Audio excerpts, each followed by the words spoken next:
Welcome to my New York City apartment.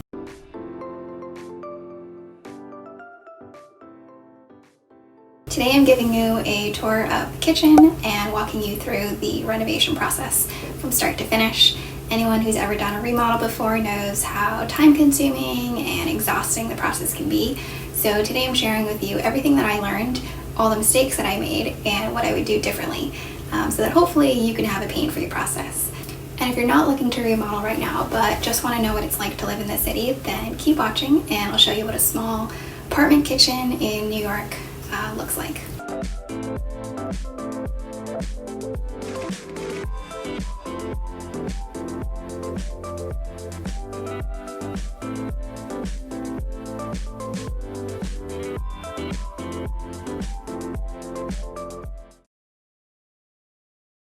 It's a galley style pass-through kitchen, and I'm not gonna lie, the space is tight.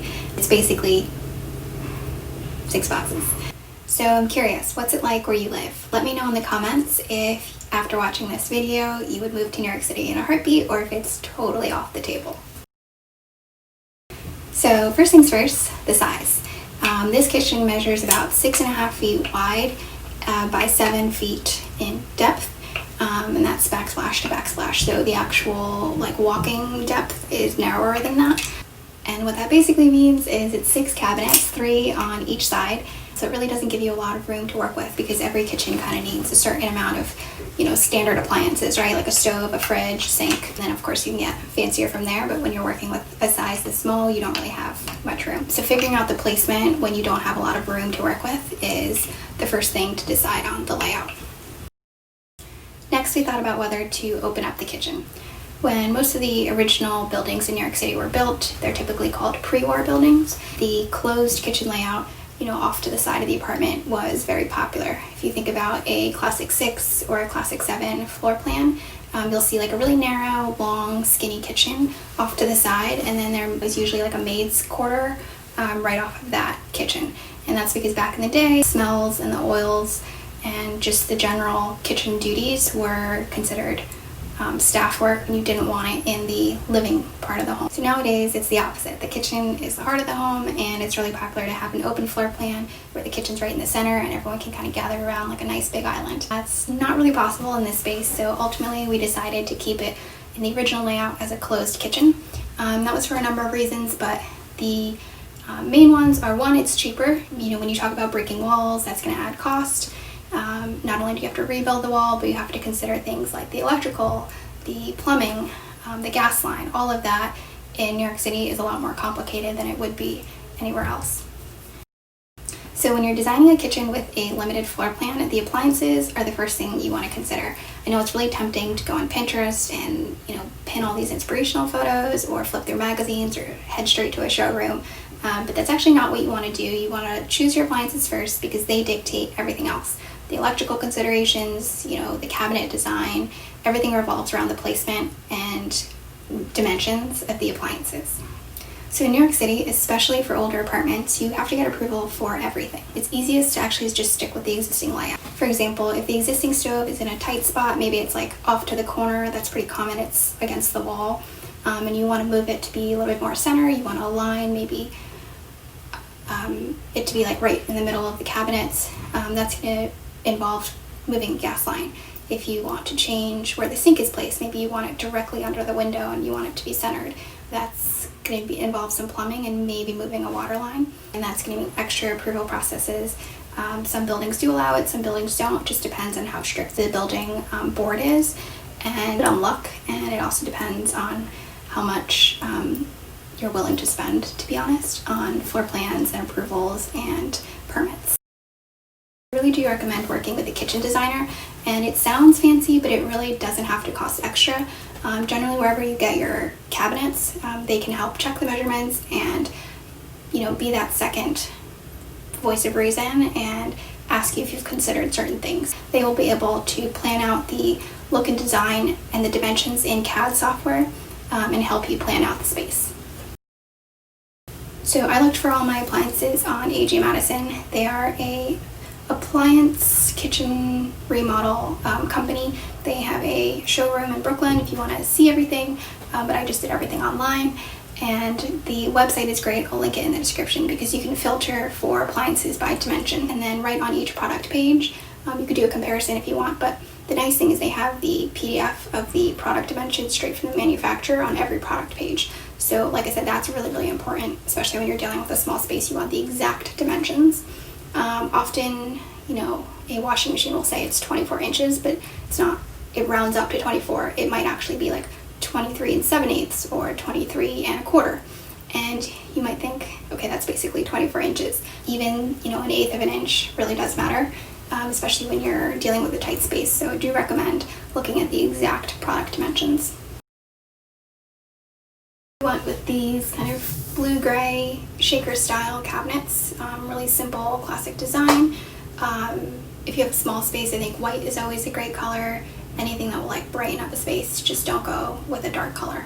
Pale green, pale blue, I love those color combinations, so I went with the blue. I also thought about using IKEA kitchen cabinets. I've always been fascinated by IKEA, but ultimately it just didn't make sense for this space. I like that the cabinets are pretty tall. They go pretty high up. I think when you're limited by width, it gives you so much more storage to build up. We even have storage on top of the fridge, which is just nice to have extra space. And then at the very top, we closed off the extra space. If you have china or something, you'd want to display vases, something like that up there, you could, but it is kind of high up, so it's not really easy to reach, and I definitely didn't want to dust it, so I closed it all the way up. In terms of the cabinet design, we kept it pretty simple. Everything is covered. There's no glass fronts or anything like that. I'm a bit of a hoarder, so I tend to hold on to things for too long, so I definitely wanted everything to be behind closed doors. Did not want any kind of display going on. I don't even have china, let's be real. The design is really functional. I think if you go with a custom kitchen cabinet maker, it's really worth it for a small space because they can help you design and get the most out of the space that you have. So for the bottom, we do have drawers that pull out, makes it really easy to see everything. You don't ever have anything stuck in the back. And then microwave cabinet pulls up, which is just handy to have. So going with something custom or even IKEA, they do really well at maximizing storage. I think that's really important. So for the countertops, I went with marble. I really wanted marble. I thought the look of it was important enough for the cost. We looked at a couple different stone yards. They tend to be out in Queens or the Bronx or near JFK. There's a couple different marble stone yards out there that you can go browse, and it's quite a fun process. They have all different types of stone, not just marble, and you can really get a feel for what you like and the costs and things like that. I think I needed, for this size space, 2 slabs. We did both the backsplash and the countertop in marble, and so we needed 2 full slabs for that. I'm not sure if there's any extra. I think typically the stone yard keeps the extras as remnants, so you never really know. But yeah, 2 slabs was enough, and so you'd actually be surprised. Marble can be not as expensive as you think. So when I was at the work yards, I really liked the dramatic marble veining, but then when I actually looked at kitchens with marble, I preferred the more subtle veining. I think in a really small space like this, when you have dramatic veins, it can look a little bit too busy. So it's personal preference. I think it's important to get a feel for not only what it looks like in the stone yard, but also when it's all finished. If you'd asked me if I would do these again, I probably wouldn't. They are definitely as high maintenance as everyone says. At the time I didn't cook, so I was all about, the aesthetic look of the kitchen and not so much about practicality. They do have etching, which I knew about beforehand, so that doesn't really bother me, but they chip actually quite easily.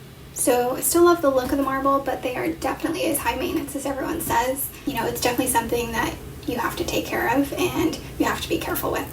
And I'm not the most, not the best cleaner, and I'm not the most careful person, so it's just a bit of a disaster. I think actually I would prefer if I had gotten quartz countertops. At the time, the quartz marble countertops did not really look like marble. It was very obvious that they were quartz. Nowadays, I think they have more options and just better replicas of marble. And quartz is man-made and it's very, very durable, so I think I would go with that instead. And then in terms of cost, you'd actually be surprised. For a small space, quartz and marble can run you about the same cost. It depends on how many slabs you need. So the way it works is you have to buy marble by the slab, whereas you would buy man-made stone by the square foot. So if you have a space where you only need one slab of marble, it might be the same cost-wise as it would be to furnish that in, to cover that in stone. Whereas if you have a slightly larger kitchen where you need 2.5 slabs of marble, well, you can't just buy half, you need to buy 3. And so that's where like the cost comes into play, and something, you know, you decide based on your budget and the preference that you have. So it helps too that the layout of the kitchen is very simple. It's just this galley style layout that I mentioned. If you have a U-shaped kitchen, or maybe you have like a beam in the middle that you have to work around, any kind of edges, that can all add to the cost and the amount of slabs that you need. So for this size space, 6.5 by 7, it was kind of the general consensus that I only needed 2 marble slabs. If you're on a budget and you want to try marble, you can go to the stone yard to see what they have and get a feel for costs. And then you can also ask to see their remnants. So remnants are just the leftover pieces from, you know, a previous job that they've done. And often you can get something really beautiful, like a more expensive marble, for a better price if you only need it for like a kitchen island, or maybe a coffee table, something small. So then in terms of the finish, we went with this mitered apron style, which is this nice, really chunky, thick look to the edge of it. And I just find the whole like countertop marble process really, really interesting. I took so many video clips at like the stone yard and the installation process. So for the apron style, they're basically putting 2 pieces of marble together at like an angle to make it look like it's like this thick piece. It's not really actually that thick, it's just like an overhanging ledge. You can specify the exact height that you want. I went extra bold. I can't remember if it was 1 inch or 2 inches. Actually, I'll measure. So it's actually 2.25 inches, which is quite chunky. I definitely recommend it. I think it's a small change that makes a really big impact visually. So generally with the kitchen, you want to make sure it's well lit, and what that means is you go for layered lighting. So on the ceiling, we have these flush mounted ceiling lights. They're fine. To be honest, I probably wouldn't go with flush mounted again, just because it makes it really hard when you have to change the light bulbs. But if you get something like an LED light bulb that lasts longer, then maybe you don't change this often. But basically, because it's flush mounted, I have to like hold it with one hand while I'm screwing from the bottom, so it's just like then my hands get all sweaty and it's a little slippery. It's just difficult, like while you're standing on a ladder too, because it's on the ceiling. So I would recommend something where you can just reach over and put the light bulb in. Generally for pendant lighting, round shapes are preferred because it's supposed to complement like the hard edges of cabinetry, to have a round spherical pendant light. We don't have pendant lights, but that's just what I've heard is recommended. And then under the cabinet, we have LED strips under the counters, and we also have like integrated electrical outlets with them, which is really, really handy. Like on this one, there's 4 outlets, and then on that one, there's more outlets. I think every 12 feet it's recommended to have an outlet. I think that's what the recommendation is. Because I did a stone backsplash, I did not want to put like carve out holes for a plate, for an electrical plate. I thought that would ruin the look, and you know, if you're spending so much on marble, like why are you ruining the look of it? So instead I integrated it with the under cabinet lights, which I think is, you know, a really good design trick, and it's just something you have to plan on before the plans are complete, so that way the contracting team knows, and that way they put in the electrical work at the top and not like, you know, in the middle. So lastly, hardware. Hardware is something that gets put off to the end, but I also think it makes a really big impact. If you live in a rental, actually changing the knobs is a really nice way to make the kitchen your own, and it's inexpensive. It's something you can easily change back when you leave. When it came time to picking the hardware for this kitchen, I went to a couple different kitchen hardware stores. They typically have all the knobs like laid out in these boards, so you can like touch and feel them and see them in 3D, which is really helpful. Online, sometimes it's really hard to distinguish between different sets of knobs. I went with these really simple nickel knobs. Is it nickel or chrome? Let's see, can't remember. Nickel knobs, and then nickel pulls for the drawers. I remember when I was picking things out, I was debating between nickel and like brass or gold. I think for this kind of blue kitchen cabinet color, nickel is a little bit more classic. Brass, gold just tends to be a little bit more trendy, and it's a little bit warmer. I think the recommendation is to go with to like match the tone of the cabinetry. So if your cabinets are like a warmer white, then gold is a really nice accent. If your cabinets are like a cooler tone, then you want to go with cooler toned hardware.